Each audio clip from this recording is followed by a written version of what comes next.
Video killed the radio star, but the internet has done even more damage. Hi, it's Rob Quester, the six-figure business mentor for coaches, consultants, speakers, authors, and professional experts. People who make their living by charging for their advice, their experience, and their expertise. I want to talk to you about one of the changes that has done more than anything else to devalue generic advice businesses.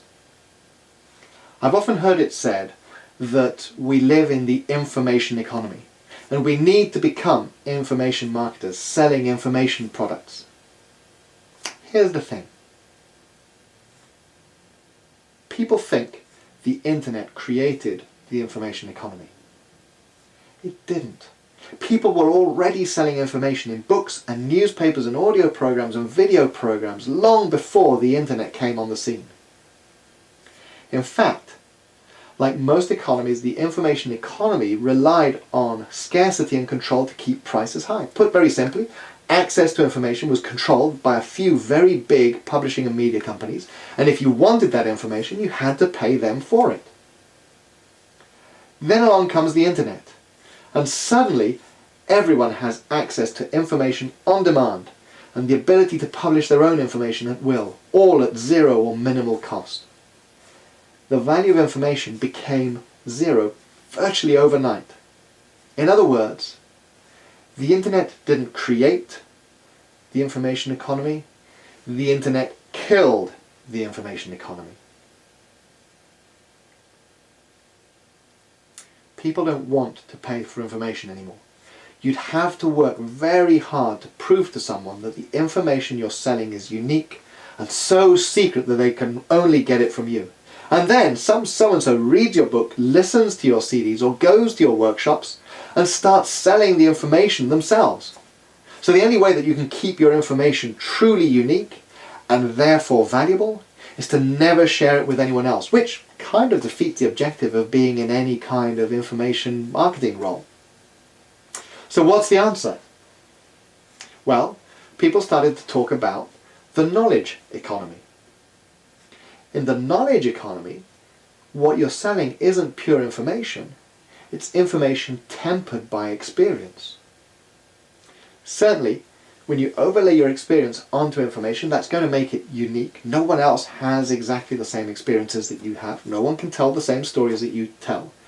But uniqueness, the elusive USP that you may have heard about, doesn't work anymore. I go into that a lot more at my workshops and what you need to do instead, but let's just say that being unique is actually a lot harder than the gurus would have you believe. In fact, I'm going to argue that coming up with a USP in the advice market and expecting that to do your selling for you is pretty much impossible. So if you've been struggling to come up with your niche and your USP, the Natural Expert six-figure intensive could be exactly what you need. But I was talking about the knowledge economy. Knowledge is great, but it doesn't get results. If it did, librarians would be millionaires, and all of us would have all the money we need, a perfect relationship, ideal bodies, stellar careers, all our dreams and aspirations, and the world would be a much happier place. All you'd have to do to be successful would be go out, get some training, put it into practice, and learn from the experience. So why doesn't it work that way? Well, part of the reason is that people still don't know what to do with knowledge. Having all the knowledge in the world, all the information, and all the experience doesn't make someone an expert. Think about it in your own case. Think about it in your own business. What makes you an expert? Yes, you've got all this information about your field. Yes, you've got tons of experience. But more, much more than that, you've spent time reflecting on that experience. It's that reflection that takes knowledge and turns it into wisdom. What's interesting though is what happens with that knowledge, with that wisdom, or more specifically, what you as a coach or a consultant or a trainer or a speaker or an author, as an expert, what you do with that wisdom. You turn it into concrete recommendations and implementation. People want to be told what to do and how to do it. And if you can do it for them, so much the better. It's that simple. We live in an information overloaded, time-starved, attention-depleted culture. People want quick fixes. We have to give them that. That's what gets their attention. Then we can get them to slow down and think about where do we go from there. But until you get to that point, having a conversation with them is going nowhere. Look, here's what I see most experts doing, and they wonder why they don't get clients, why they're struggling. Imagine you have toothache. It's constant. It gnaws away at you. It keeps you awake. It stops you from eating and drinking. So you go to your dentist. What do you want that dentist to do? You want them to drill and fill, right? So, now imagine that instead your dentist sits you down and starts asking you about what changes you might be willing to make to your diet. Now, would you perhaps cut down on fizzy drinks? How many would you be willing to go down to? And what about sweets? Would you hear any of that conversation? Would you care about what the dentist was asking? No, you just want the pain to stop. And then, worse still, they start to ask how you'll feel when the pain is gone, and how much worse does the pain have to get before you do something about it. And you're thinking, I thought I had done something about it, I came to you.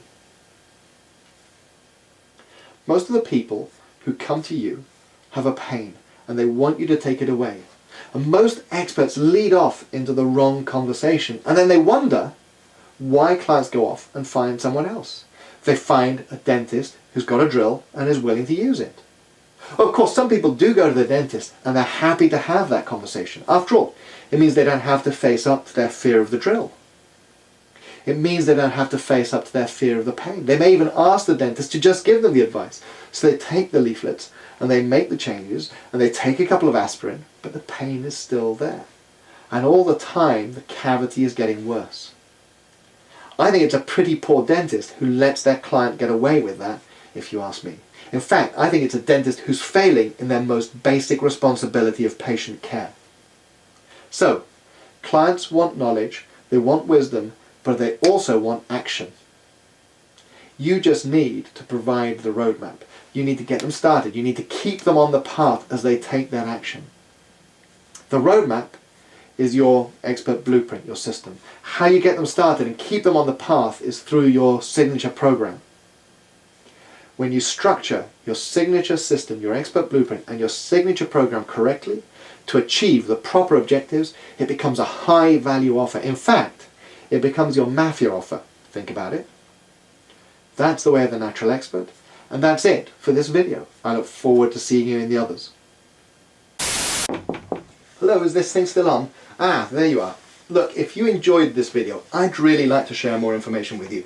If you want to receive 20 free videos of the top questions that coaches, consultants, speakers and other professional experts ask about how to grow a professional, fulfilling, sustainable business as the natural expert in your field, the person everyone wants to work with, then just pop along to the address at the bottom of this screen and you can sign up there. It's totally free and I look forward to seeing you on the videos.